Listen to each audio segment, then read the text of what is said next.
Alright guys, welcome back. This is going to be episode 1 of I don't know how many episode series it's going to be, featuring this right here. This is the WMD Guns Beast. And before we get talking about that, let me talk about the sponsor of this series and the company that supplied this gun right here, WMD Guns. WMD is the home of the sling stock, as well as the most durable firearms coatings on the market. You can purchase whole rifles for them or browse their huge catalog of parts and accessories, many with their patented coating. If you want, you can send your rifles, parts, and accessories to WMD to be coated by the experts. Please go check out WMD today and see what they got. Alright guys, so first of all, full disclosure, WMD Guns sent me this rifle to review and test out. Now, when I spoke to my associate over there at WMD Guns, and we had our little conference call before we sent this out, he did not give me any specific talking points as to what to talk about the gun outside of really the coating. He didn't tell me to do any kind of endorsements. In fact, the only real suggestion that he gave me during our call was to try and kill it. So that's going to be kind of the plan. So the only information that he gave me was technical information on the rifle itself, this platform, and then the technical information on their patented coating right here, which I'll talk about here in a second. He didn't tell me anything else. He didn't tell me to say anything else or endorse it or anything like that. He wants my honest opinion on it, and that's what I'm going to do. So this first episode right now is going to be my first impressions of the rifle, what I think about it so far after the first 60 rounds, so the first two 10-round magazines. But after the first 60 rounds, my first impressions, and I'm going to talk a little bit about why this gun was sent to me, why it's a little special, and what my plans are for this rifle for the rest of the series. So the first thing is, this is the WMD Beast. It is a I think this is their light model. I don't know, he didn't even give me real specifics on what rifle he was sending me. He just told me the main focus of this whole of our interaction and the content we're making on the rifle is on the coating on the rifle itself, and then this right here, which is the sling stock, which that's gonna have its own video. But so I didn't even know specifically what rifle he was gonna send me until I got it.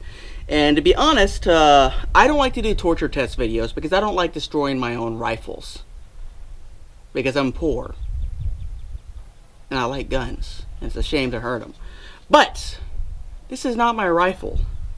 And to be honest, we haven't talked about yet whether I'm keeping this rifle or whether I'm sending it back after the conclusions of my testing. But, telling right now, I'm going to feel a little bad about what I have planned for this rifle, to be honest. After the first 60 rounds, I'm super impressed with it. It shoots super good. The trigger on this thing is phenomenal.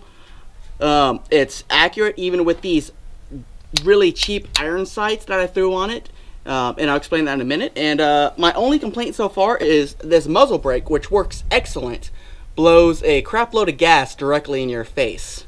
So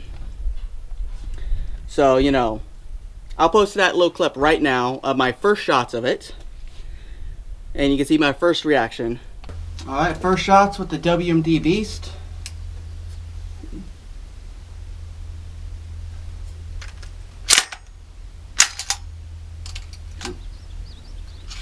That's not a...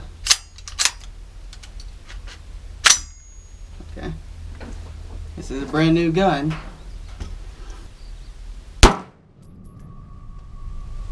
God damn, that muzzle brake really blows it back to you. Woo!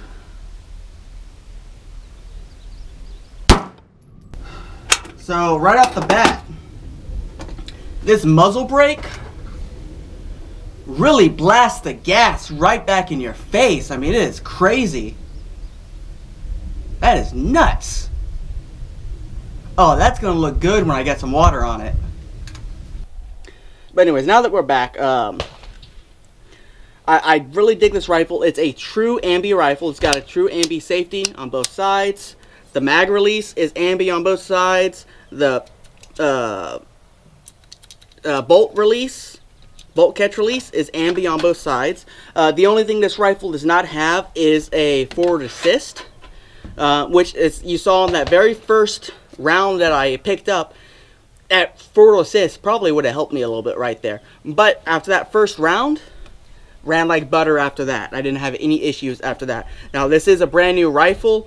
There is some evidence that I've seen that there may have been a couple rounds put through it. I don't know if that was just their quality control. They shoot each rifle, make sure it functions, you know, for a couple shots.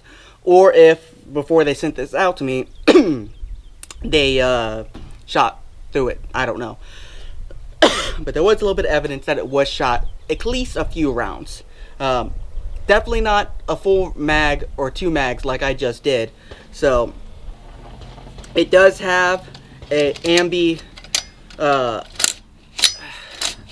charging handle on it, which is nice. I do dig it. It's real big. You can grab it on each side without any problems.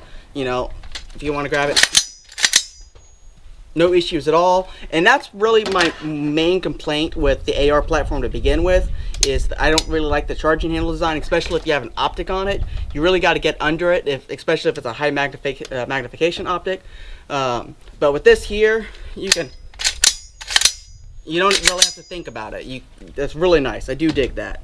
And then this grip, which is like an ergo grip. I've never used one of these before. That's nice, you know. I dig that.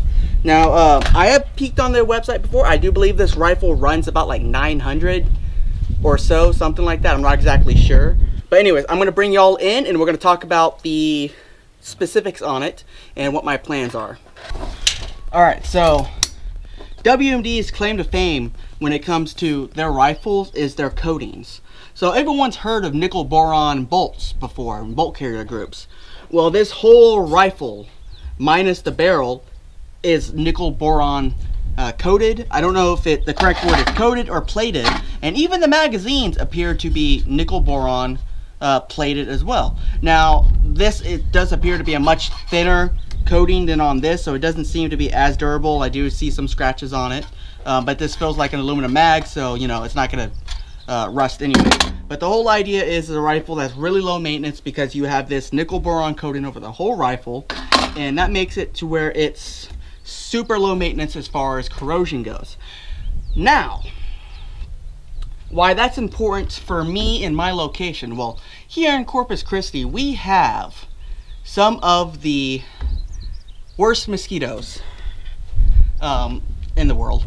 But no, we have one of the saltiest environments in all of America in our specific area, and one of the saltiest in the world in this particular area. Things rust like crazy here. So that's why something like this is really, really interesting for someone like, say, in my area. Now, if you look here, alright, so what's impressive about the way they do this coating is it's the entire inside of the rifle as well. So this whole, I'm going to assume with my knowledge of electroplating and coating and stuff like that, this is electroplated. Very similar to how, you know, old nickel guns have been plated for 100-something years. That's my assumption. I don't know the process. I have to read through the paperwork, and I'll probably post some screenshots here in a minute of the pamphlets that he sent me. So I don't want to get super into weeds with that kind of stuff, but the point is, if you look, it is completely all inside of every inch of the rifle and inside of the receiver, the upper receiver, and everything as well. And then yeah, it looks like even the locking lugs and the barrel extension is coated as well. So that's part of what makes this system. And of course, you know, the bolt is also completely nickel boron plated as well. But you know, but that's what makes this system really good for my specific area is that it is really corrosion resistant. Now, I wish the barrel itself was also plated.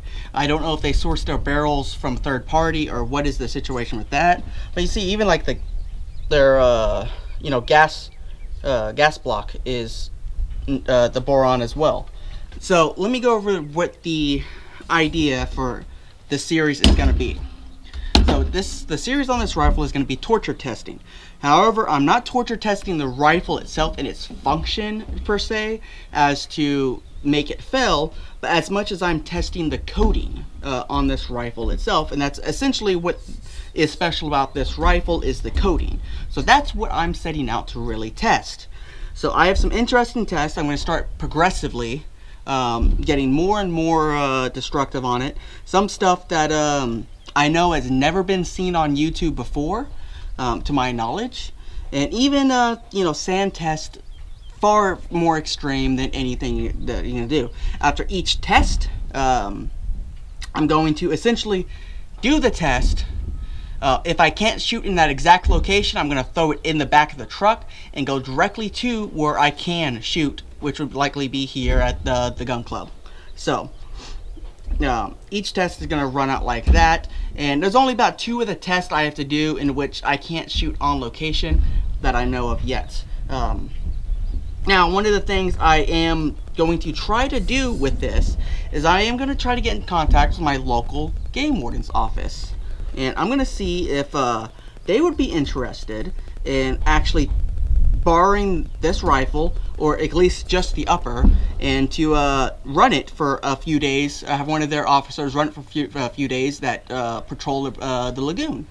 Now, I know, because my personal experience where, you know, I want to say conversation, but my experiences with the game wardens, I have seen some of them carry M4s and AR-15s on their boats, on their fan boats, and they get salt spray on their rifles. So I know they have to clean them constantly.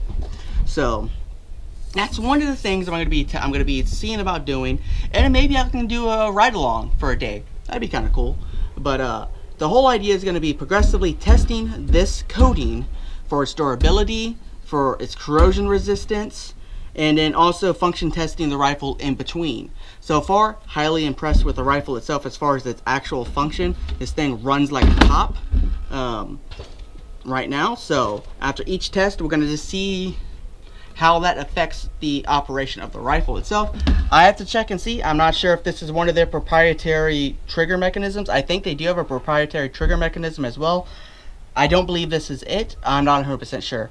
But it is super, super, super light. So I'm going to reassemble this. So let's check if the gun is clear. Gun is clear. Let's ghost this trigger. Got just a little bit of take up right there, and then you hit a wall. Very, very, very clean break.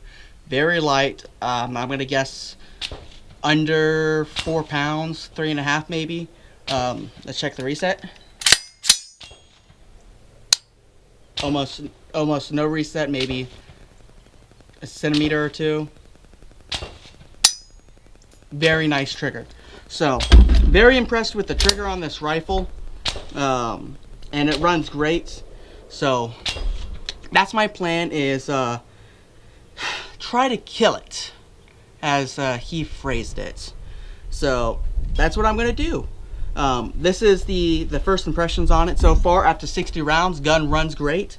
Everything works as it should. I'll see y'all probably next week with part 2, where I really go after the first testing with it. And that's going to be a freshwater test and possibly light mud test, but a little different than you may have seen. So look forward to that, and we'll go from there. But anyways, y'all guys check out WMD Guns. I cannot do an affiliate link or anything to their website because they sell guns, so you know, YouTube will flag that automatically. But I'm going to post the link right here. Y'all guys go check them out and look at their inventory. They got a lot of cool stuff. Be sure to like, subscribe, share, do all that good stuff, and I'll see y'all guys next time for the phase 1 torture test of the WMD Beast.